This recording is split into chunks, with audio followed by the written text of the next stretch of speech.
On today's episode of the Realfoodology podcast, we're so conditioned that women need to eat like birds, or that we have to eat Jenny Craig-sized meals. If you can think about eating in the framework of feeding that muscle growth, you can finally get that voice to quiet down that's telling you to eat tiny baby portions and try to be as small as possible. Hello, friends. Welcome back to another episode of the Realfoodology podcast. As always, I'm your host, Courtney Swan, and I am so grateful that you are here today. On today's episode, I sit down with Olivia Amitrano. You probably know her as Organic Olivia. This was such a fascinating episode. Olivia really knows her stuff. She's such a wealth of knowledge, and she speaks so eloquently and so clearly to health concepts that may be a little bit harder to understand. She really brings a lot of value in all of her conversations. We talk about her personal journey with weight loss and also being almost diabetic. So she was pre-diabetic, was able to reverse that with her diet. We talk a little bit about PCOS, and we also talk about how your diet can actually mimic Ozempic. And this is a conversation that is a hot topic right now. I know everybody is super interested in this. And we talked too about her thoughts on Ozempic, and we really cover a lot in this episode. It was so great. I am so grateful that I got to sit down with Olivia, and I really think that you guys are going to love this episode. So I hope you enjoy it. As always, if you are loving the podcast, if you could take a moment to rate and review it, it would mean so much to me, and it really helps the show. Thanks, guys. Love you. Snacks. Let's talk about snacks. Everyone loves snacks, and I feel like it's hard to find a good snack that actually fills you up and that you really crave and like to eat. I am obsessed with the grass-fed beef sticks from Paleo Valley. If you guys follow me on Instagram, you probably saw recently that I literally went to this show downtown, and my girlfriends were making fun of me because when I met up with them, I literally had a Paleo Valley beef stick sticking out of my pocket. My friend goes, "Are you packing meat in there?" I was. I always have a Paleo Valley stick with me, either in my purse, or I always shove a bunch of them in my car and just leave them in there for, emergencies, for snack emergencies.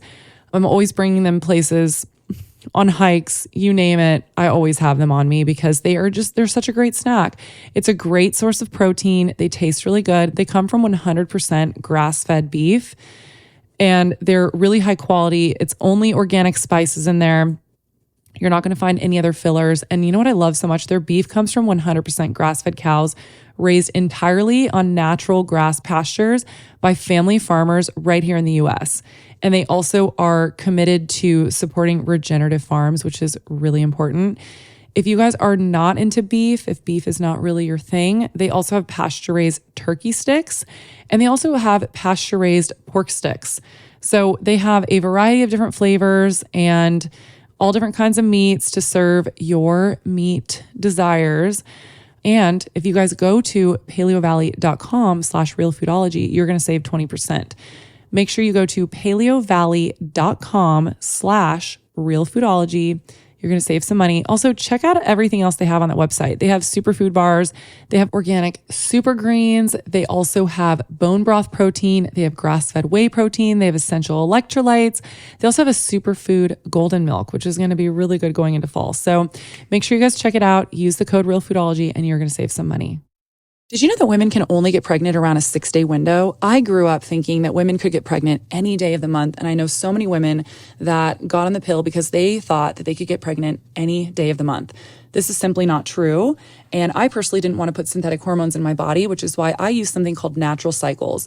It is the world's first FDA-cleared birth control app. The app's algorithm uses hormone-driven changes in body temperature to let users know when they're fertile or not fertile. And it's 93% effective with typical use and 98% effective with perfect use. Perfect use means abstaining from unprotected sex on red days. To put this into perspective, it's more effective than condoms alone and about the same effectiveness as the birth control pill. It's also important to note that no form of birth control is 100% effective. So how does it work? It was developed by scientists and is supported by clinical evidence, and it's based on hormone-driven changes in body temperature. The algorithm lets you know whether you're fertile or not fertile each day. A green day means you're not fertile and you're good to go. A red day means you're fertile and you need to use another form of protection, or abstain. So all you have to do is first thing in the morning, take your temperature either with a thermometer, or if you have a wearable like an Oura Ring or an Apple Watch, it automatically connects to your app, but you do not need a wearable. You simply just need a thermometer and to take your temperature first thing in the morning. If you would like to try Natural Cycles, go to naturalcycles.com, use code Realfoodology, and you are going to get 15% off an annual subscription plus a free thermometer. Again, that's naturalcycles.com, code Realfoodology. This is an ad, and Natural Cycles is for 18 plus and does not protect against STIs.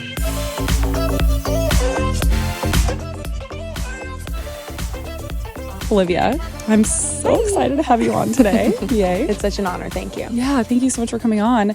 I feel like everyone knows you for herbs. I feel like you're everyone's like bestie herbalist because you really give off that vibe of like, you're my bestie. And then you're also telling me about herbs. And I definitely want to dive into that. But you've been really on the blood sugar balancing tip lately. And I want to dive into that first because it feels really important to talk about. 100%. So let's talk about what your journey is with blood sugar balancing. And I know that you were on the verge of being PCOS, but you weren't actually. So tell your story. Yeah, for sure. I was pre-diabetic. I was diagnosed with prediabetes and I was insulin resistant, and I started to have hormone issues as a result of that were very indicative of PCOS. So I had high testosterone levels, high DHT levels, my cycles were getting longer and my periods were getting lighter. I was also having some hair loss. I was just very PCOS-ish, and I obviously had a high fasting insulin and was insulin resistant. So my doctor basically told me that I was going down that road. And for many of us, that's how PCOS would begin, with metabolic derangement. But prediabetes was my issue. And even before that, I'll just give a little context to say that I have always had lifelong food and weight or body composition, I'd rather say, issues, because as a child in my family, food was our thing. Food was our coping mechanism. Both of my parents had a lot of struggle with their weight and with chronic illness. My mom with hormone issues. She had fibroids and PCOS. And so I have essentially lost the same 30 or 40 pounds 3 times in my life. This is the 3rd time I've done it. And I'm telling you right now, it's the last because I finally got the muscle component. And that's what I was missing all along. I was always focusing in my life from the 6th grade when I went to Weight Watchers with my mom and was totally lost and afraid and just focusing on the scale and trying to eat less.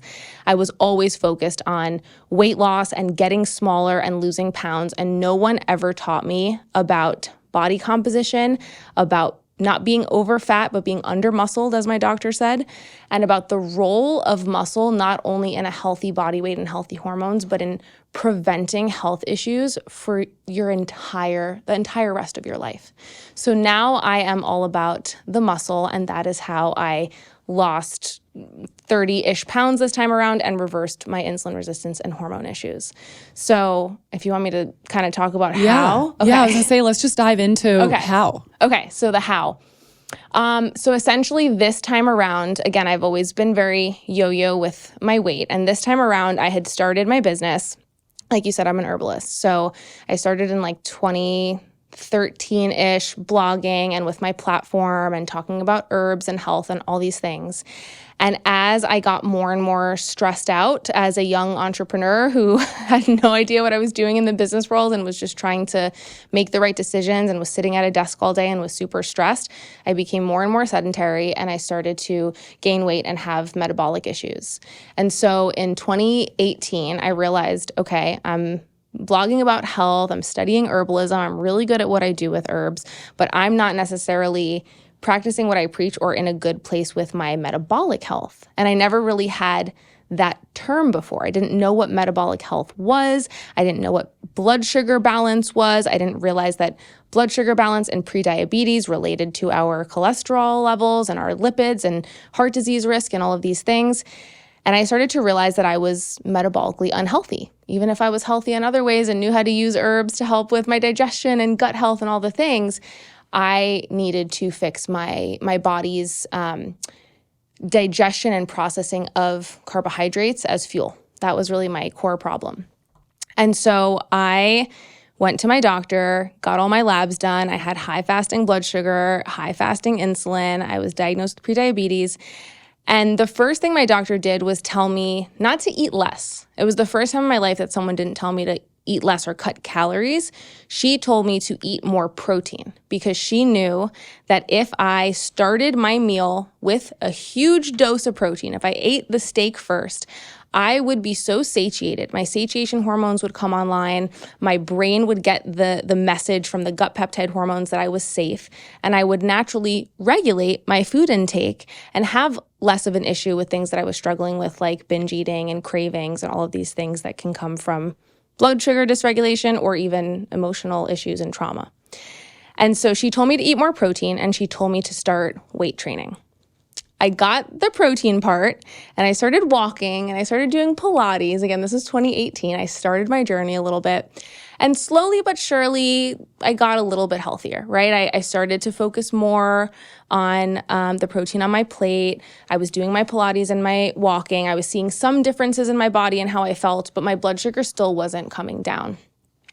And so in 2020, my parents both had COVID at the same time, and they were both hospitalized in different hospitals. That story. It was insane. Yeah. And my eyes were just opened maybe for real this time, because it was so real and right in front of me, to the fact that these metabolic issues and the chronic illnesses that both my parents struggled with that basically set them up for such a strong reaction to the COVID virus were very real, and I needed to get so serious about my health to where I wouldn't end up in the same situation that they were in. And I don't know if you're familiar, if your audience is familiar, my mom also has Alzheimer's disease, which we're now finding out is like type 3 diabetes of the brain. My dad has diabetes, my mom has type 3 diabetes of the brain. And so I realized I need to get a handle on this. I need to actually get my body composition right, which for me meant, yes, losing body fat, but more than anything, gaining muscle. And so what my doctor continued to teach me until I was ready to hear it is that the way to truly reverse blood sugar dysregulation and insulin resistance is not only to eat protein at every meal, to regulate your appetite and your satiation hormones and to feed your muscle, but to add lean body mass, add lean muscle to your frame by any means necessary, to truly get in the gym and start lifting weights. Because what happens is your muscle mass is actually your body's glucose disposal site. So think of your muscle. This is how my Dr. Gabrielle Lyon says it. I was going to say, who is your doctor? Dr. Gabrielle Lyon. Okay. She tells me your muscle is essentially like a suitcase. And when your body eats a healthy dose of carbohydrates, which might be totally healthy for someone else who has enough muscle or who has a healthy metabolism, they are able to put those carbohydrates into the suitcase of the muscle until it's ready to be used for fuel. But for those of us who are insulin resistant and who have PCOS or blood sugar issues, because we don't have enough muscle or because our muscle tissue is unhealthy or we have too much body fat around or inside of the muscle that's preventing the muscle from functioning properly, we are not able to use the muscle as a suitcase. And so the carbohydrates that we eat hang around in the bloodstream instead and act as high blood sugar. And so what I did was I started to weight train, and I worked with a coach, actually. She's a nutritionist and a trainer, and she was actually in Kuwait. I love her. She's the functional nutritionist. So we were on totally different time zones, and she had me just start at home with these bands, just like really simple bands. And she basically had me do, like I would put the bands on a really high cabinet in my kitchen, and I would pull them down as if I was doing lat pull downs, just to get my muscles ready to even enter a gym and start lifting weights, because that's how much muscle I didn't have. I was not a strength trainer. I hated exercise. I was terrified of being in the gym and picking up a weight. I did not enjoy moving my body because that's how I was raised, and I was just always very sedentary and turned to food as my coping mechanism. And I just didn't have that exercise love. So I started with the simple bands, and I eventually got in the gym, and I just fought tooth and nail against myself and my own embarrassment and just lifted and started to build muscle, and got like a program from my trainer, although people can also get a program online from an app. And I just went every 2 or 3 days and lifted like it was my job and ate so much protein. And at the same time, I used my herbalism background, and I started looking at how I would work with a client who came in with blood sugar dysregulation and what kind of herbs I would prescribe them and when I would give those herbs to that person. And so I realized that all of these different herbs like cinnamon, like fenugreek, like bitter melon or gymnema are these wonderful blood sugar balancing botanicals that we can actually take before a meal that not only act as digestive bitters, which are these bitter plants that help to increase your stomach acid and help you digest your food better, but they also help to they help your cells utilize the carbohydrates from your meal more effectively. And so that, again, those carbohydrates aren't hanging around in the bloodstream and you're not having a huge blood sugar high or response to that meal. And so I made something called glucobitters. It's this formula of all these different blood sugar balancing herbs in a base of vinegar instead of a traditional alcohol tincture, because vinegar also helps you to use carbohydrates more effectively. So it's like a double whammy. Yeah. And I just made it at home in my kitchen and tinctured it up in the vinegar and started taking this little blood sugar balancing vinegar before my meals. I made sure that in the beginning, I did initially lower my carbohydrates. This is something I tell everyone. I did have to lower my carbs at first because when you're insulin resistant, you can't really use carbohydrates. They make you tired. They dysregulate your blood sugar. You're not primed or equipped to use them just yet. Yeah. So often people need a therapeutic pulsing, essentially, of a low carb diet in the beginning to help them when they're resensitizing their cells to insulin, when they're building muscle, when they're first starting to lose body fat and becoming more able to utilize carbohydrates. So I did a low carb diet for maybe 4 months maximum. I really don't recommend it for longer than that because your thyroid needs carbs. And once you start to be able to use them, you want to use them so that you can lift heavier in the gym and have more energy. Yeah. But it really helped me to go low carb for a while I was doing the blood sugar balancing herbs before meals, while I was walking after meals, and while I was also weight training. And it took dedication. If someone is going to utilize this, how will they know when it's time to start incorporating carbohydrates back? Well, you could find certain signs that maybe your thyroid is struggling a little bit. Some people find that when they're on a low-carb diet for too long, their hair starts thinning a bit, their nails and hair get dry and brittle. Fatigue, they don't have as much energy, their skin is looking a little bit dull, you're hungrier, maybe you're feeling weak in your workouts, maybe you're waking up in the middle of the night hungry or craving carbs and your body actually just needs more fuel, maybe your period's getting a little bit later, you need more carbs before your period.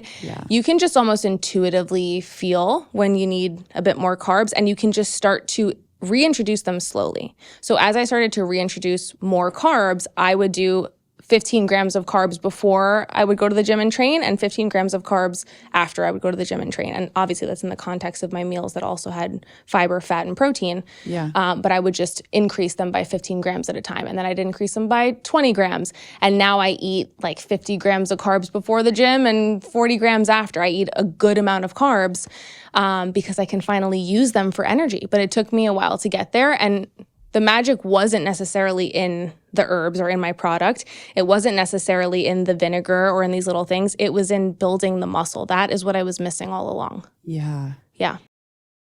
If you're like me, you know the importance of eating healthy, but you don't always have the time or the willpower to cook with all the colors of the rainbow. And your body is an amazing organic machine. It turns food into energy, it heals wounds, supports your consciousness, and so much more. But it needs the right fuel and signals to function at its best. Some of those signals include adaptogens. These are compounds that balance hormones and help you deal with stress in a healthier way. If you're feeling tired, these compounds give you a boost of energy. If you're stressed, they help you return to a natural state of calm. They literally help you adapt to the stress of life. My favorite source of adaptogens is Organifi. They create these delicious superfood blends that mix easily with water. They make it so easy for me to get more adaptogens in my day, like ashwagandha, reishi, mushroom, rhodiola, and so much more. If you're looking for an easy way to support your amazing body, I highly recommend trying Organifi. To try Organifi today and save 20%, go to Organifi.com/Realfoodology and use code Realfoodology. Again, that's Organifi.com. It's ORGANIFI.com and use code Realfoodology. Are you looking for a natural alternative to alcohol to help you unwind at the end of the day? I personally have been totally rethinking my relationship with alcohol. I don't really drink a lot as is, but I have really been tapering back even more so than ever before.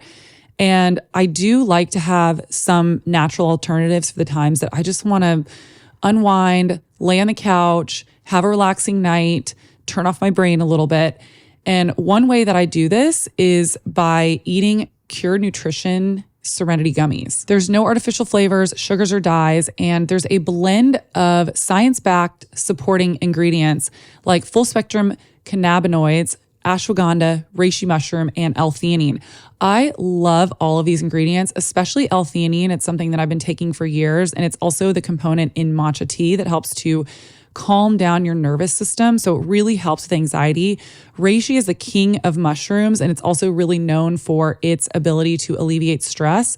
Ashwagandha is used in Ayurveda for fatigue, nervous system exhaustion, and just overall stress. And then, of course, CBD, full spectrum cannabinoid extract, is really great for stress and anxiety and is known for helping your body to slip into a more deep state of relaxation. If gummies aren't really your thing, they also have Rise caps that are a great alternative to coffee, or you can also take them with your coffee depending on your caffeine intake, that really just help to turn on your brain and help with focus.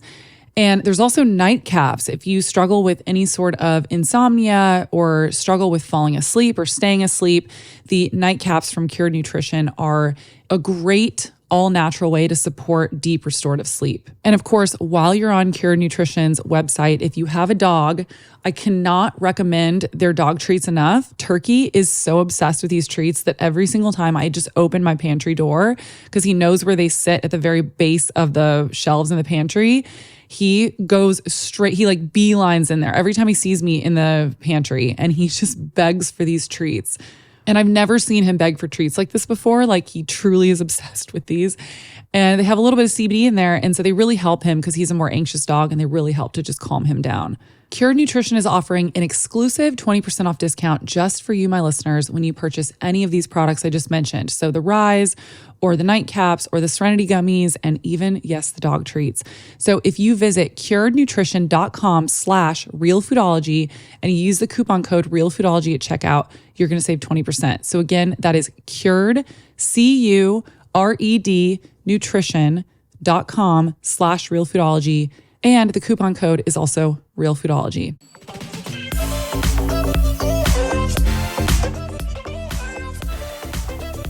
So I know a lot of women are struggling with PCOS, and I know you were at least pre-diabetic, and you were headed that direction.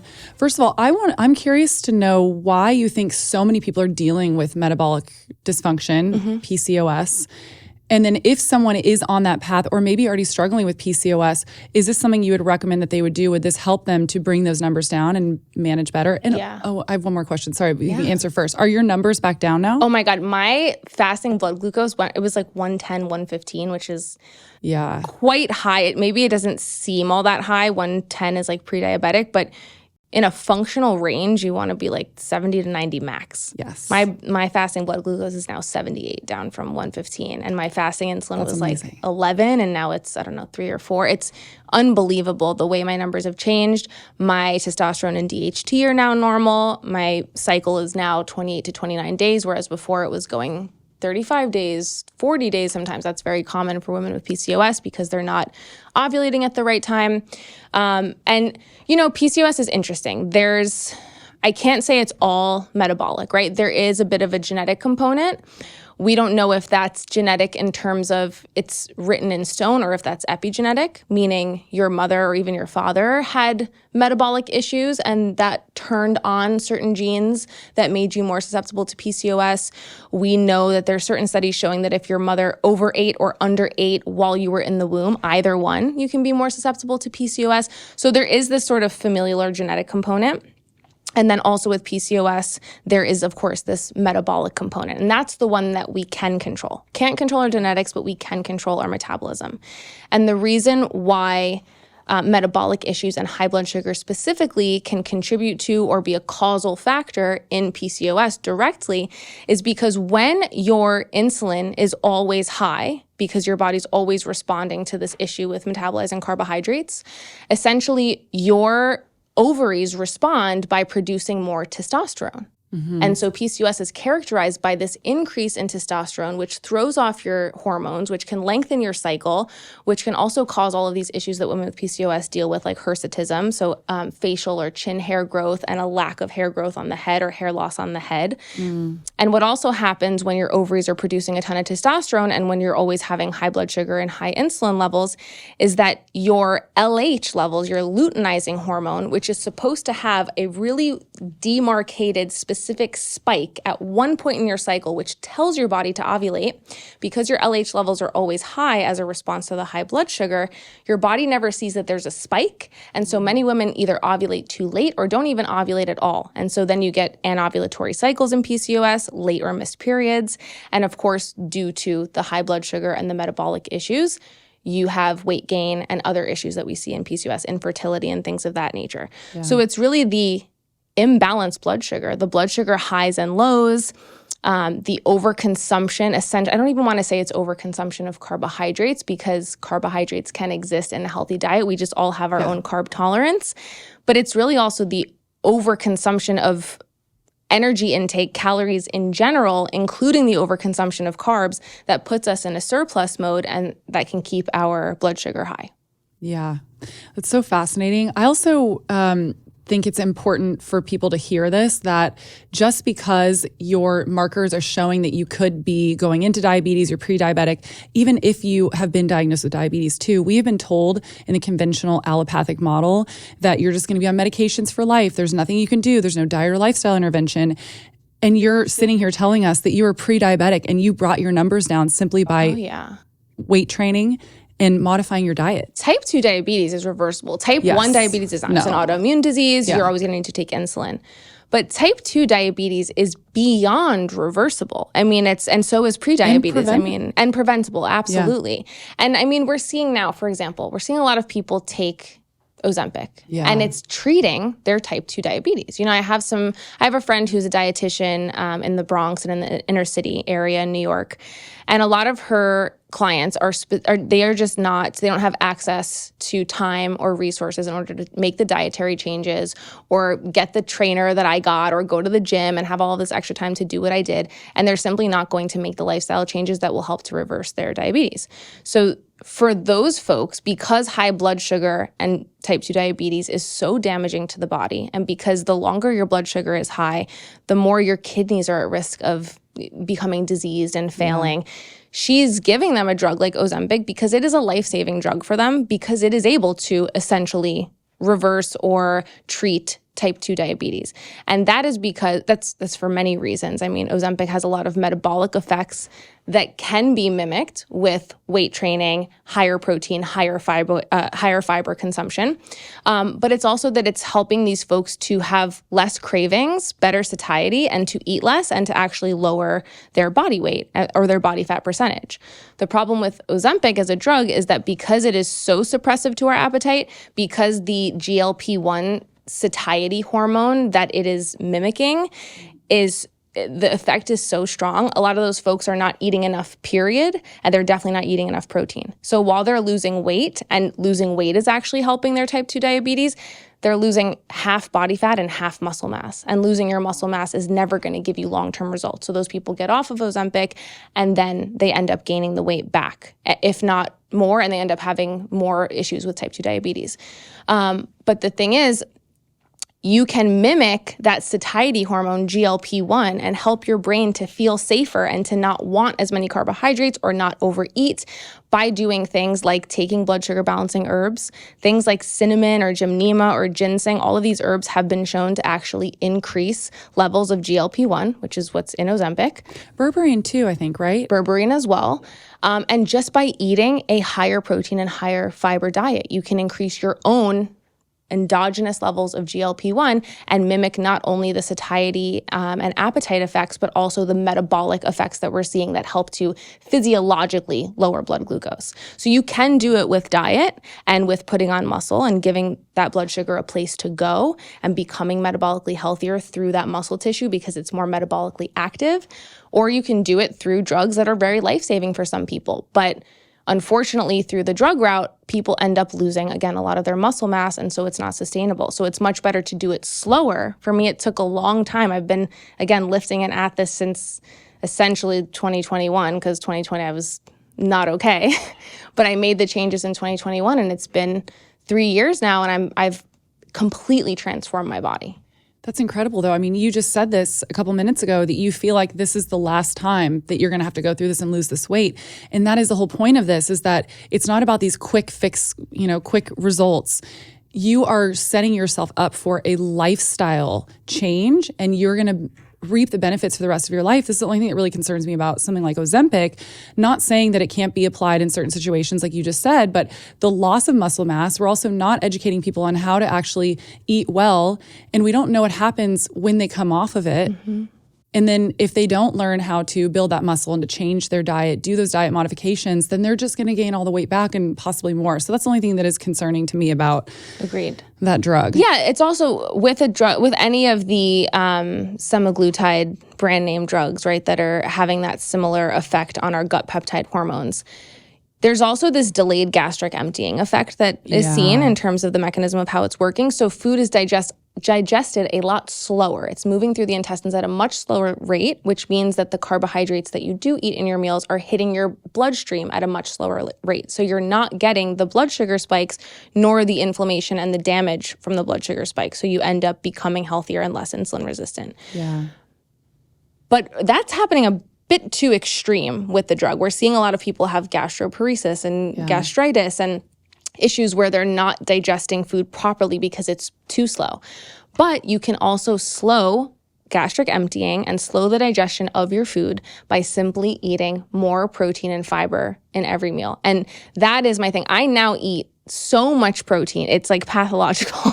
No, it's not pathological, but it's just, I thought I was eating enough protein by having 2 eggs in the morning and toast and whatever. I thought 2 or 3 eggs was a high protein breakfast. 2 eggs is 12 grams of protein. Yeah, it's not very high. The amount of protein that you want to consume, especially as you start getting older, is at least 0.8 grams per pound of ideal body weight, ideally 1 gram per pound of ideal body weight. So let's say my ideal body weight is 140 pounds. I'm going to want to aim for 140 grams of protein per day, which is a lot. You're not going to get there with 2 eggs in the morning. Yeah. So I found that when I would have a huge breakfast, and I mean bigger than I ever thought possible, to the point where I was a little bit too full at the end, but ended up feeling good after. And I would have, let's say, 1 egg and 6 egg whites in my scramble, or I would have 3 eggs and 3 chicken sausages, or I would have protein oatmeal that had protein powder and Greek yogurt, and there was 50 grams of protein in that oatmeal. I was so much more satiated. I was happier. My brain felt safe because I was getting that huge dose of protein. I was getting that GLP-1 release in my stomach that tells your brain we're safe. We don't need to keep seeking and eating more food. We're good. It helps with cravings. And I also found that eating that huge meal in the morning with that huge dose of protein was the only way that I would not binge eat at night, because that was a huge issue for me. I mean, when we talk about why folks get overweight, there's so many factors. A lot of it has to do with accessibility to good foods, food deserts, budget. There's so many things. There's so many reasons why people only have access to poor quality foods or overeat or whatever it is. But there's also a huge emotional factor. And for me, I had a lot of emotional eating and a lot of binge eating, especially at night. And so I've done a lot of nervous system work in this time to help me feel safer in my body so that I'm not reaching for that food at night as much. However, it's so much easier to do that nervous system work and to exert the willpower and the practices that are needed to help yourself feel safe in your body when you've taken care of half the battle by releasing the right hormones early in the day and all throughout the day by eating enough protein. You're quieting 50%, if not more, of those cravings by just eating enough protein to where your brain feels satiated and safe. And then you can do the rest of the nervous system work to help with the root causes of why you're binge eating or emotional eating. Is it just me, or is colostrum just totally taken the internet by storm? I mean, I'm so happy about it. And it's so interesting how certain things will just become a massive trend. I've been taking colostrum for probably at least 10 years now or so. My mom got me on it. It's an ancient practice used for immune function. It really helps to strengthen and bolster the immune system. And I will say Armra colostrum has really taken the internet by storm, and for good reason. It is a really good high quality colostrum. I get so many DMs from you guys just specifically asking me if I use Armra colostrum. And yes, I do. I've been taking Armra specifically for almost a year now. I travel with it everywhere I go. I bring the little individual packets with me, and I especially take it while I'm traveling because that's when we are most susceptible to getting sick. And you know what's really cool? There's actually a study that's been done comparing the effects of the flu vaccine and colostrum, and colostrum performed better in protecting the body from the flu. Isn't that wild? And this is a peer-reviewed study posted in a very well-renowned medical journal. So what is colostrum? It is the first nutrition we receive in life and contains all the essential nutrients we need in order to thrive. Armra is a proprietary concentrate of bovine colostrum that harnesses these 200 plus living bioactive compounds to rebuild your immune barriers and fuel cellular health for a host of research-backed benefits. Armra colostrum strengthens immunity, it ignites metabolism, it fortifies gut health, it helps activate hair growth and skin radiance. And I actually have seen I have all these baby hairs that have been growing since I started taking it. And it helps to power fitness, performance, and recovery. And what's cool is we have worked out a special offer for you, my audience, my listeners who I absolutely adore. You're going to get 15% off your first order. So go to tryarmra.com/realfoodology. That is tryarmra.com/realfoodology, or simply enter code realfoodology and you're going to get 15% off. Again, that's tryarmra.com/realfoodology. Armra is ARMRA.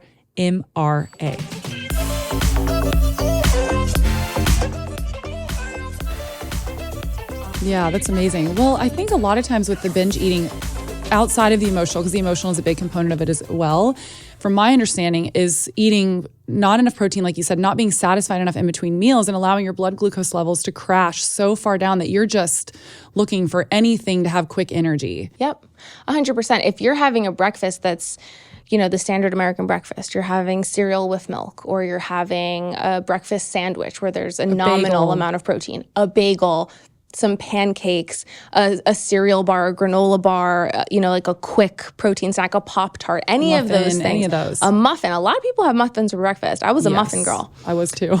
Yeah, because it's like you think that, it's just a small amount of food. It's just a little bit. Yeah, or you think if you're coming from like more of traditional dieting, where I was like with Weight Watchers, you're counting points and you're trying to eat as little food as possible. Yes. Or you think that if I just eat this muffin, then I can have a bigger lunch later, or I'm doing something good for myself by eating this muffin because it's like low in calories and it's small.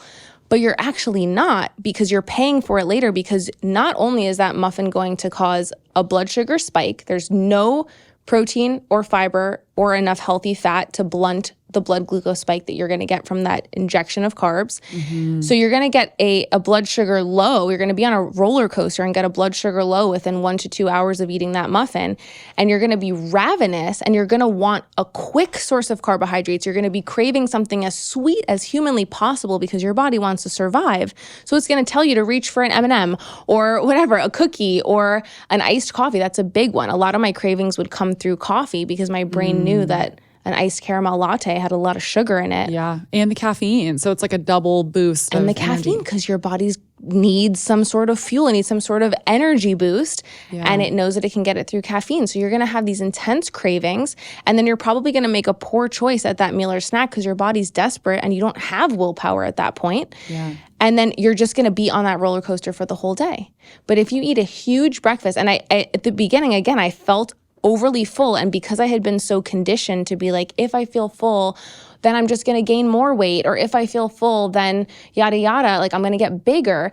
I was afraid to be full at first. But once I just pushed past that and was like, no, I'm fueling myself. I'm eating enough protein and enough food to make sure that I don't crash and that I make a healthy choice at my next meal. And I'm satiated and emotionally balanced. There's a huge emotional piece too. I'm going to be good. And it changed my life. That first meal of the day, I can't stress enough. You're also coming out of a fasted state overnight. Your body is the most primed to accept protein at that first meal. Your muscles are the most primed to exert muscle protein synthesis in response to your amino acid intake at that first meal. So you can have the greatest effect on building muscle with breakfast. Wow. Okay, so let's talk about how these diet modifications actually look in a day-to-day. So if someone's listening, they're like, okay, I would love to apply this. Maybe walk us through meals, or just what do you think about when you're building a meal knowing this? So a big one for me for a while was eggs. It was just so easy and I didn't have to think about it. And I used to also think that meals had to be so intricate and always so delicious and hyper delicious, because a muffin is amazing, or whatever, a breakfast sandwich, they're really good. And at a certain point I was like, not every meal has to be the best meal ever. Sometimes it is just whole food and fuel, and it can just be pretty good. And then you can have certain meals throughout the week that you look forward to that are super delicious, that you're going out to dinner with friends to eat. But I just started to think of food differently. I wasn't relying on it as much for pleasure as I was relying on it as a smart decision that I could make in collaboration with my body. So some hard-boiled eggs in the morning with a piece of toast probably isn't the most delicious breakfast, especially if you're eating it every day. But for me, eating that same thing over and over again, at least in the beginning, took the guesswork out of it, took the pressure off. I didn't need to come up with fresh new meal ideas every day. And I just kind of was like a soldier with it. And I was like, I'm going to literally shove a bunch of hard-boiled eggs down my throat. It wasn't, a lot of people have a hard time with it, but I ate a lot of eggs in the beginning. That's how I did it. I love eggs. Yeah. The more the merrier for me. They're a protein bomb. And so I would have eggs with some turkey bacon. I would maybe have like 2 full eggs, 4 or 5 egg whites, and then some turkey bacon and a little bit of sourdough toast with some butter. Or when I was much lower carb in the beginning, I would maybe have some fruit, like half a banana or some berries instead of the sourdough toast. Now I have toast because I eat more carbs. But that was always breakfast. Nowadays, again, I can have more carbohydrates. I can have more fun with my meals because I'm not like trying to change my habits. So I'm not adding an extra layer of, I also have to be a recipe guru and like looking for new delicious recipes all the time. It just doesn't have to be that hard. But now I can have more fun with it. So I've been making this oatmeal where I use the 1 degree sprouted glyphosate-free oats. And then I do some chia seeds. I do some protein powder.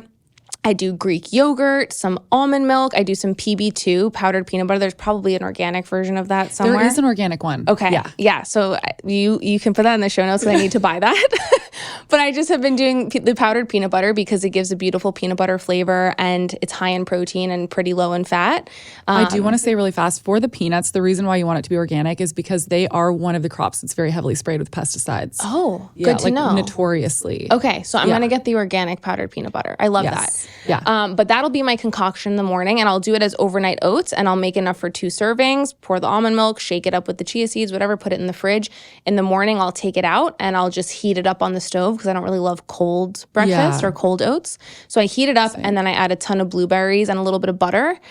And it's so good. And blueberries are also a really wonderful food for insulin resistance because the polyphenols within blueberries not only help your gut microbiome and shift your gut microbiome in a direction where it helps your metabolic health, but they also contain compounds that help to lower your postprandial or your post-meal blood glucose. Wow. So I ate blueberries almost every day throughout my entire journey of lowering my insulin resistance. Blueberries and cinnamon, those are 2 superfoods. They also contain inositol, which is a great blood sugar balancing B vitamin nutrient. Yeah. Amazing. So that's breakfast. Sorry. Yeah, no, you're good. You're good. And then lunch and dinner, I just have like protein meal prepped and some veggies. So a big thing I've been doing for dinner lately is like a turkey taco bowl. I'll just get some organic ground turkey and I'll cook it with like satiety taco seasoning and some onions. And then I'll just craft a taco bowl that has shredded lettuce on the bottom, a little bit of rice, some tomatoes, the turkey. I'll put maybe the Siete Foods queso. Why did I say queso? I'll put the queso. Tomato, I'll put a little organic sour cream or a little bit of Greek yogurt even on top instead of the sour cream to add more protein. And I'll just eat that kind of like a Chipotle bowl. And so then you get plants and protein. That's just kind of my philosophy is plants and protein and making things as easy and simple and fun as possible and a lot of meal prep. I would make a ton of chicken breast and shove it in the fridge and then make salads with it or have it with some rice or just bake a ton of sweet potato. I love Japanese sweet potato. It's really good. It's better than orange sweet potato. And I agree. I attest. Yeah. And I would just reheat it midday. And especially in the beginning, I would do like chicken and sweet potato even as snacks, just in a smaller amount, because it didn't really make sense to me to be snacking on like processed food snacks when my goal was to build muscle and eat more whole foods and protein and reset my appetite and get myself to a healthier place. So I would just have mini meals as snacks. Yeah. So it might sound boring, but that's what I did in the beginning. And now I eat more packaged foods and fun things and cookies because my metabolism is better. But in the beginning, it was hard work. It was discipline. People think I took Ozempic. I'm so serious. I mean, you kind of did. You just did nature's Ozempic. Exactly. But it was hard. And I was in the gym all the time. And if you're not working hard in the gym to the point where you are at failure at your wit's end and you feel like you just beat yourself up, you're not doing it right. And I don't mean through cardio. Cardio sucks. I'd rather get myself with weights than with cardio. It's hard, but it's a different kind of hard. It's slower, it's lower impact, you're more present, and you feel stronger at the end of it. I will tell you, the hardest thing that I have with weight training is that I have been so conditioned to do that cardio, like just, working up a sweat, feeling like you're just getting your heart rate up like crazy. And not saying you don't with the weight training, but what you just said is it's slower, it's more repetitions. I sometimes and this is something that I've really been trying to work on this year because I feel like everyone is talking about weight training and how important it is for so many different reasons. Mm-hmm. There is that part of me that struggles with like, if I don't do some form of cardio, I feel like I didn't get a good workout in. Well, here's the thing. Cardiovascular health is important. Being conditioned is important. When you're 30, 40 pounds overweight, it's much easier to just focus on one thing. It's like to just start with the weight training and have that be your focus. Because it's changing your body composition faster, it's helping you to actually build muscle. And if your diet is dialed in, also burn fat at the same time. It's going to get you to your goal faster. It's going to give you better metabolic health faster. And it's going to get you to a place where you can start to run and do more cardiovascular exercise because you're healthier. You don't have as much excess body fat on your body. You're not as inflamed, all the things. So it's better in the beginning to start with the weight training, but I'm not going to say I'm against cardio. Now I run maybe 2 times a week or whatever. But like you said, when you're really like heavy weight training, your heart is racing. It's a cardiovascular workout. So weight train hard enough to where you're getting a cardio workout, or mix it in a joyful way throughout the week as well. Both are important. Yeah, I totally agree. Yeah. From a diet perspective, I'm curious what your take is on fat and how much you incorporate it in, because I know it's so interesting as someone who studied nutrition, and I've watched all these trends happen in the last like 15 years. At first, it was obviously low fat when I first started studying, and then we went into keto, which is like fat everything, high fat, like you want to be focused mostly on fat. And now I feel like we're more focused on protein, which I think is a good thing. I'm not saying it's a bad thing, but where does fat come into that? Mm-hmm. And what is your take on fat when you're thinking about it through this lens? So I learned from both my Dr. Gabrielle Lyon as well as Alan Aragon, who's a scientist in the space. She originally had him on her podcast, and then he came on my podcast. I've asked him this question. She asked him this question. And from what I understand, the science is pretty clear that as long as you're controlling for protein, like you're getting your, let's say for women, 110 to 140 grams, right?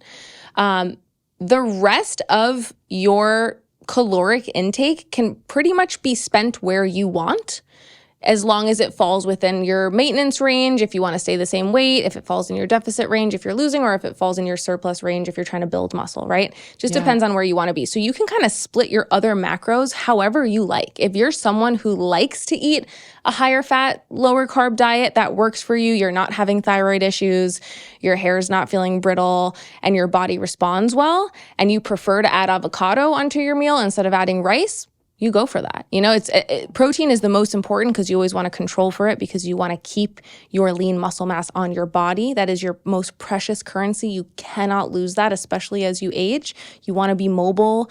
It's a metabolic organ. It's active. It's an endocrine organ. Muscle actually produces things called myokines, which are anti-inflammatory cell signaling molecules compared to fat or adipose tissue, which produces adapokines, which are pro-inflammatory. Excess body fat also produces estrogen. So all this to say, muscle is not benign. It's metabolically active. It's doing things for you. So that's why you want to control for your protein and always eat enough to keep whatever muscle you got on your body and build more of it. That is our job as humans. We also want to be able to take care of ourselves and move around when we're older and have good posture and structure. And muscle is the only way that we're going to do that. So that is most important. But again, in terms of splitting the rest of your macros, it's up to your preference. I feel for me, interestingly, I was always eating too much fat. Not that I'm a low-fat diet girly, but my palate, somewhere along the way, maybe from a childhood of very, very processed foods, I skewed to wanting everything to be more fatty. And so I would always want to add more avocado on things or like mayo or some kind of fat to my meals. And once I just stopped doing that, once I started working on my insulin resistance and was eating in a bit of a calorie deficit, I cut a little bit of fat and my palate adjusted. And now I don't like as much fat on my meals anymore. And I found a lot of metabolic benefits lowering it. There's also some studies showing that for women with PCOS or metabolic derangement, saturated fat intake, for example, may be a bit pro-inflammatory, whereas for someone who has no metabolic issues, saturated fat has no inflammatory effect. So it all just depends on the person. So I actually started eating leaner meats and lower fat dairy and cutting my fat, and that helped me a lot. And I am seeing now, especially as I'm going harder in the gym and building muscle, that I'm doing better with a higher carb diet versus fat. But you had mentioned that you do better with fat. I do better with fat. And it's interesting because I figured this out before I actually had the blood work to prove it.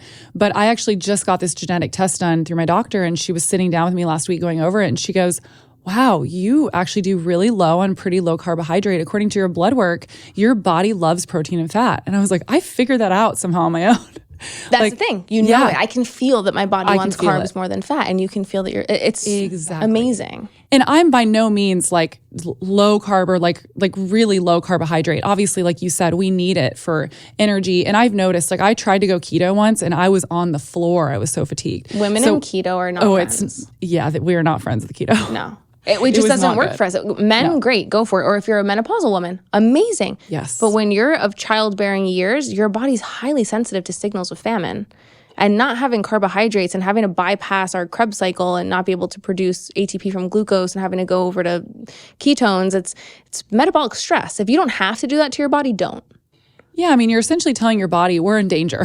Yeah. We're in a famine. Yes, we're in a famine. All we have access to is whale blubber. Now start to make ketones. Like it's let's go. Yeah, it's an interesting thing. Yeah, but it's really interesting. And I was thinking about, so when I'm really feeling like I need more, like if I'm not feeling satiated enough, I'm reaching for the higher fat stuff because that's where I really feel like satisfied. And obviously I do with protein too. And the beautiful thing that you were just saying, I love what you said about eating your protein first, and then everything else kind of evens out. Yeah. Because then you're already full and satisfied, and then you're not going to be binging on all these other things. I mean, it's so easy to binge on like a huge bowl of pasta.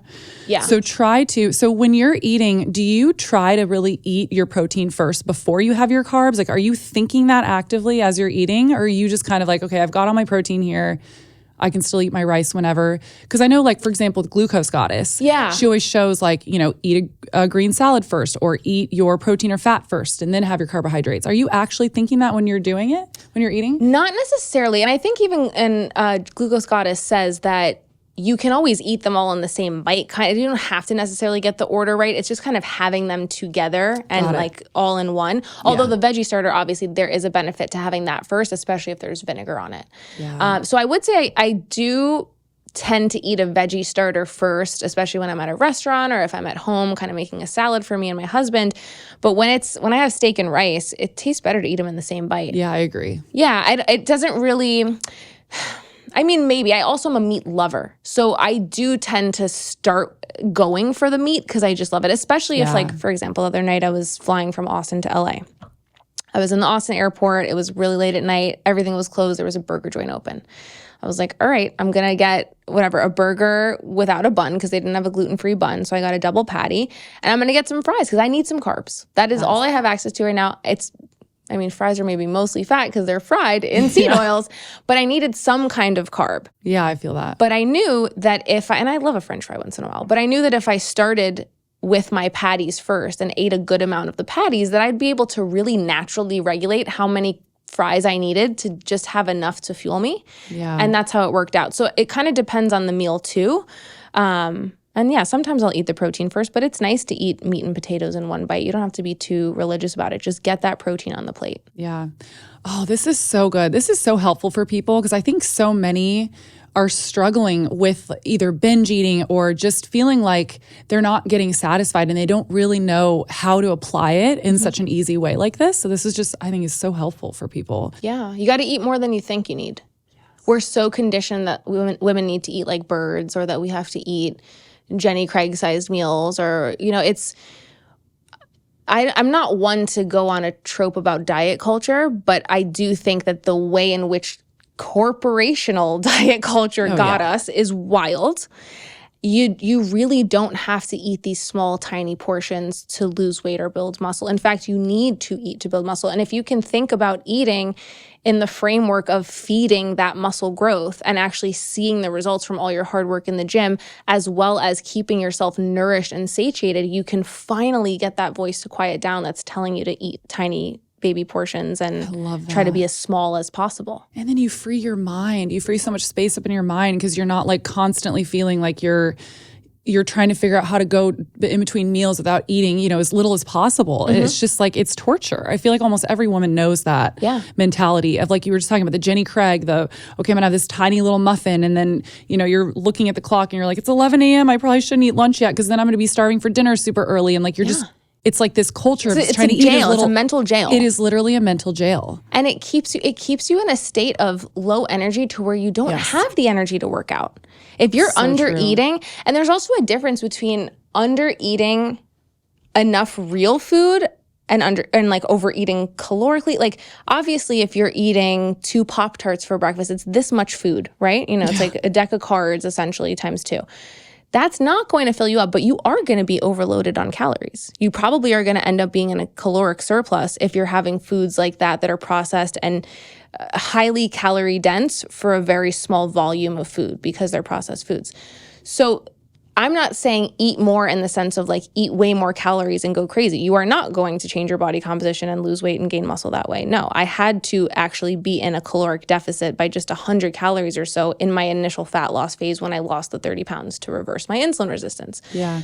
But that doesn't mean that I was eating less food. I was amazed when I was now eating steak and chicken breast and salmon and kale and sweet potato and squash and strawberries and all of these real foods, how much of that food I needed to get to a 500 calorie meal. You know what I mean? Like to a normal size meal. Whereas I could eat that easily in a delicious cookie from Erewhon. I mean, that is so true. It's such a good point. Yeah. When you think about those processed foods, I mean, we talked about this on your podcast. They're designed to be overeaten. Yeah. And it's so easy to overeat those. No one's binging on steak. No, they're not. You can't. You physically can't. Did you also grow up with like 100 calorie packs? Oh my God, yes.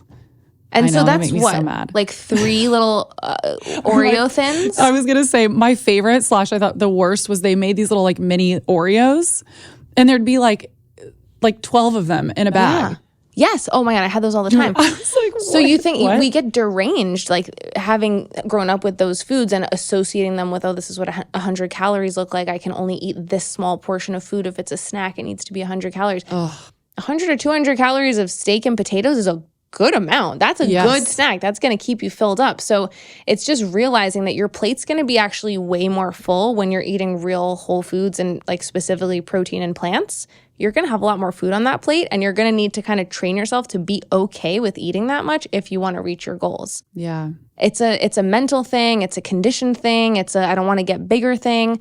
and you won't. And there's also phases. I mean, again, my initial phase was very much a body recomposition or like fat loss phase when I was first losing the weight to reverse the insulin resistance and starting to train. And so my body did get smaller. And now I'm in a phase of building muscle. Now I'm eating in a caloric surplus. I'm eating way more carbs. Well, not way more, but a good amount more. Yeah. And I'm lifting heavy in the gym. I'm deadlifting 110, 120 pounds. I'm going hard and I'm putting on muscle. In the last 6 weeks, I did my in-body scan. I put on 4 pounds of muscle mass, pure muscle mass, and lost 3% of my body fat eating more. So you'll get to a point after you have initially lost the weight when you can start then ramping your calories back up and eating more and using those carbs to put on muscle, and your body will continue to get change, but you'll get more solid. And you're not going to want to be little anymore. You're going to want to be strong and solid because you'll have shape and you'll have curve and cuts, and you'll be able to see this beautiful definition and you'll feel strong. That's the best part, is feeling strong, walking into a room and having good posture and knowing that my body it can do things. Yeah. Wow. That's so cool. And I think about, as you were saying that, I was thinking about lifespan, longevity as we get older. And you think about, as people get older, they slump down, they look really frail, and they lose so much of their muscle mass. But a lot of that is because they're not practicing this and not starting and implementing these practices now. Yeah. You can build muscle at any age, though. They just did a study. I was at Gabrielle Lyons Summit, and Molly Galebrath, she was talking about a study of women who were 90 to 96 years old and who did a 12-week strength training program. They put on lean muscle mass quick. Oh, that's amazing. That's so cool. You could start at any time, but you're right. It's that slouching, the posture. The more strength that you have and like physical structure from your muscle, the better posture you're going to have. Thus, the more blood flow that you're going to have, the more access you'll have to movements that can help you take care of yourself and get around and be autonomous and independent in your later years. Yeah. It's not thinking about you in a bikini this summer. That'll only get you so far. That we know that doesn't work. We've all dieted for the bikini in the summer. It's often not enough, but thinking about ourselves when we're 75 and don't want to have to rely on someone else, that gets a fire in my belly. Yeah, that's cool. I also am literally sitting here right now being like, whew, I got to lift some more weights, girl. I know. I gotta work on that. I've been working on it. I've been doing it like 3 times a week. Okay, good. I go to classes right now because I don't feel comfortable enough. Like, I was going to the gym with my boyfriend and he was showing me some moves and stuff. But it's also like, actually, our friend Mari talks about this a lot, but I don't think it's talked about enough. Women are, or at least for myself and a lot of my friends, I'm so intimidated to go to the gym. And I never thought I would be that person because pretty much nothing really intimidates me like that. Yeah. But I'm intimidated when I go to the the squat racks and like try to pick up weights, and yeah, it's a little intimidating. Let's talk about that. Let's talk about it. It's legit like exposure therapy. You have to, I like to practice taking up space in the gym because it's a constant practice. And if I don't go to the gym for like a week or so, I start to get real shy again. Wow. And it's harder for me to go back in and take up that space at the squat rack. So I'll do things like, for example, it feels really good for me to lift with no shoes on. I have good lifting sneakers, but there's nothing like feeling the bottom of your foot in the ground. Yeah, because then you can really feel when you're driving into your heel, when you're doing a glute step up, or when you're driving into the middle of your foot when you're doing a deadlift. The foot is really important in having that proprioception. So I'll take my shoes off at the squat rack in front of all these dudes, and it's so embarrassing and weird, and they're probably like, who is this girl? Or they're probably not looking at me at all, but it's my perception. Which is probably the latter, yeah. Exactly, and it's just me practicing doing that, something that I think is weird or would get attention that I don't want or whatever, because that's what feels best for me, and I'm allowed to do it, and it helps my training, and it's almost like the more I do outlandish things like that, the better I feel. And not that that's outlandish, but... No, but... Even yesterday, I moved a bench from the squat rack section over to the Smith machine so that I could hip thrust on the Smith machine. And, it's like I'm like dragging this bench and like it's looking funny and I'm like struggling a little bit, but I can do it and I don't need help. But it definitely will draw attention to you, or it just feels like one of those things that you'd rather have your boyfriend or your husband do for you. And yeah, if he was there, I would lean on him. But there's something so empowering about just doing it myself and accepting if people look at me, that's fine. And just practicing flexing that muscle of not being embarrassed or pushing through the embarrassment. Yeah. And that's also why I started at home. Like I have videos of me in my living room with, again, like the little pull bands, doing the lat pull downs, or doing a cable row with the pull bands in front of me, or even just having 5-pound dumbbells and doing walking lunges. I started with 5-pound dumbbells and now I'm deadlifting 120 pounds. Wow. That's where I started. I could not do shoulder presses with more than 5 or 8 pounds. And now I can do 20 pounds in each hand, probably more. I mean, it's really unbelievable, the baby steps that are required. So start at home. Get a bench from Amazon, or maybe not Amazon, but whatever. Get a bench. Get some 5-pound dumbbells from like TJ Maxx or something. You can get a great deal there. And just look up on YouTube how to do a dumbbell shoulder press, how to do a dumbbell row on a bench. Watch these videos, look at their form, practice, really pay attention to where am I feeling that in my body. When I'm doing this row and they're telling me I'm supposed to be feeling it in my back, am I really squeezing in my back and can I feel it there? Practice that so that you know you have your form down before you walk into the gym. Yeah. Once you have that base at home, if you have a male friend or a boyfriend or a girlfriend who works out, who can come over to your house and help you with your form, ask for that help. Or download a Fit app. I think like Fit On is an app that people use. We can look for some. But download those apps that will walk you through it and teach you form, and practice so that when you walk into that gym, you don't feel like you're walking in there and doing some obscure exercise. You know what you're there to do. You have your 4 exercises written down. And that's what I did in the beginning. I only did 4 exercises every time I went to the gym. And I did 10 reps per set and maybe 4 sets total. So I would go and do the lat pull downs. That was one of my 4. I would do 10 reps, take a break, and I would repeat that 4 times. And then I would go do lunges. Then I would go do whatever.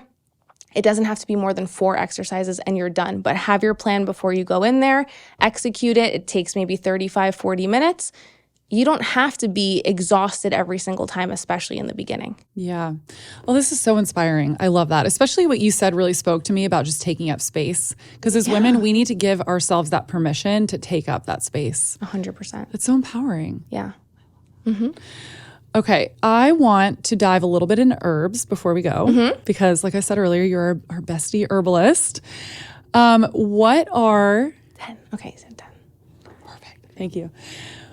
What are some either herbs or herbal remedies that have changed your life? I feel like I'm probably asking you to pick like a favorite child, but... Yeah, no, I mean, there's so many herbs I love. I could maybe break them down into the classes or the actions of herbs. Yeah. So you'll have different classes. For example, we have our adaptogens. That's one that a lot of people are familiar with because they have taken a mushroom coffee or an ashwagandha supplement or something like that. It's a buzzword. Adaptogens are these food-like, medicinal, but like non-toxic because they can be eaten in food-like doses. They're these food-like nutritive roots that increase our general resilience to stressors. So they just help our HPA axis, essentially our neuroendocrine system, be less reactive to stressors, whether that's physical stressors, whether that's emotional stressors, whether that's lack of sleep. They just increase our non-specific resilience. And they do so through different mechanisms. Some adaptogens actually boost our heat shock proteins, which is what's released in a sauna. It's really interesting. That's interesting. They have some wild mechanisms as to how they work, and we're still just starting to study them. But traditionally, they're used for people who are stressed out, depleted, overworked, undersleeping. They're really good for new moms. They're good for anyone who has any sort of chronic stress, which is almost all of us in today's world. Oh, yeah. And they just help you to be your nerves to be a little bit less frazzled, and they help you to have more energy, and they also really help with your circadian rhythm. For some reason, this class of adaptogens, when you take them in the correct doses and consistently enough in the morning, you'll see that you're actually able to wake up in a little bit more of alignment with the photo period or the daylight period of the day, and you're tired at the right time at night. So they're also really good for people who, when nighttime hits, they get a second wind and they're wired but tired. That used to be me. That is my definition of life. I'm always a little chronically stressed. I have a lot of nervous system stuff going on that lifting helps with. All these things help with. Like doing hard things helps, but adaptogens help too. So I would say adaptogens are a lifesaver for me. I take adaptogens every single morning. It's like a mainstay in my routine. I have a blend called Adrenal Recovery in my line, and it's a really nice balanced blend of things like ashwagandha, eleuthero, ginseng, schizandra. I find that a blend of adaptogens works better than just one straight up adaptogen for most people because, for example, ashwagandha can be very heating and drying. So depending on your constitution or your climate or where you are in your cycle, you might not need something that's so overtly heating and drying. So I formulated Adrenal Recovery to have some adaptogens that are cooling and moistening, some that are heating and drying, some that are neutral. And it's a nice balanced blend. Love that. I also love nervines. If you've ever had chamomile tea at a restaurant, you are an herbalist and you've had a nervine. But what's nice about nervine herbs, which are herbs that calm the nervous system, they can also often be anxiolytics, so herbs that reduce anxiety, is that they are so specific and they kind of have these personalities. So in herb school, I went to Arbor Vitae. We learned kind of the personalities of the different nervines so that we could match them to the person. And you learn the personalities of all plants. I mean, something like St. John's wort, for example, is a very uplifting nervine that can help people with depression. But it's also good for people who need a little bit more brightness in the psyche and who often have chronic pain. And like you'll just get these certain indications where you might choose that herb over another one. So chamomile, for example, is a nervine that is calming, it's soothing to the gut, but it's specifically meant for people who, when they are nervous or anxious, all of it goes right to the stomach and it feels like there's a rock in your stomach. People who hold all of their nervous tension in their stomach and their solar plexus area, that's a chamomile person. There's also catnip, which is not just for cats, it's a great nervine. Wow. And what about if you hold all of your stress right here, like me? So that would be something like blue vervain. Blue vervain is a really, or agrimony is another good one. But blue vervain is an herb for perfectionists who hold their tension in their shoulders. Yeah. And then also in their jaw a bit. Yeah. Agrimony is also really good for shoulder and jaw. It's good for people who have kind of like a little bit of liver stagnation as well. Maybe they have some hormone stuff going on or a little bit of repressed anger. Agrimony is really good for. That can also create some shoulder stuff. But catnip is kind of chamomile's cousin in the sense that my teacher, Claudia Kiel, would always say, chamomile is for people who are crying on the outside, and catnip is for people who are crying on the inside. Wow. So chamomile is for someone who will voice their issues. They'll be like, are we there yet? This is so annoying. Oh my God, my stomach's killing me. Oh, I can't even deal right now. I'm so anxious. Oh my God. Catnip is the person who's like, I'm fine. Like, I'm totally good. Like, they're not complaining. So that's why chamomile is a great kids herb, because kids are going to whine and tell you that they're annoyed and that they're in pain. So amazing for kids. And then there's other ones, like we were talking about passion flower before we came on the show. That's a really wonderful herb for people who have a lot of looping thoughts, the same thought over and over again. Maybe it's keeping them up at night. And when you look at passion flower and the way that it grows, it has these tendrils that wrap around itself and other plants. And that's called the doctrine of signatures in herbalism, where the way that a plant presents itself gives you clues as to what it might work for and who it might be good for. So it's those little looping tendrils. Yeah. So nervines are great. I use nervines all the time when I'm anxious or frazzled. Adaptogens, again, are those deeper acting herbs to help you be more resilient and not need the nervines quite as much. There's so many. I love herbs. I know. And there's a cool fact that I heard years ago that I always reference because I think it's so fascinating. A lot of the pharmaceutical drugs that we create are based off of herbs and plants that are already existing in nature. Yeah. So digoxin for heart failure and AFib is from foxglove. Obviously, aspirin is from willow bark. It has salicylin in it. There's so many other examples. There's a malaria drug that's from Artemisia, sweet wormwood or sweet Annie. Wow. There's so many pharmaceuticals because there's these beautiful plant compounds that we can isolate and synthesize and kind of control for and standardize in a pill form. And herbs are the original medicine. That's not to say that that's the way herbalism is meant to be used. It's amazing that science has been able to isolate certain compounds and create really strong medications for a specific purpose that can be studied and repeated and all of these things. But in traditional herbalism, you want to take the whole plant, and it might not act quite as quickly, which is why it's not Western medicine. Everything has a place. It won't be as fast acting, but it'll be a bit deeper acting because you're getting the full spectrum of all of the phytochemicals in that plant. And we haven't studied. We know that there's curcumin and turmeric, but there's thousands of plant compounds that we haven't discovered because we just haven't looked for them in turmeric. Yeah. But they're there, and they're all synergistic. That's why if anyone's ever hating on traditional, more holistic medicine like this, I always like to remind them of that.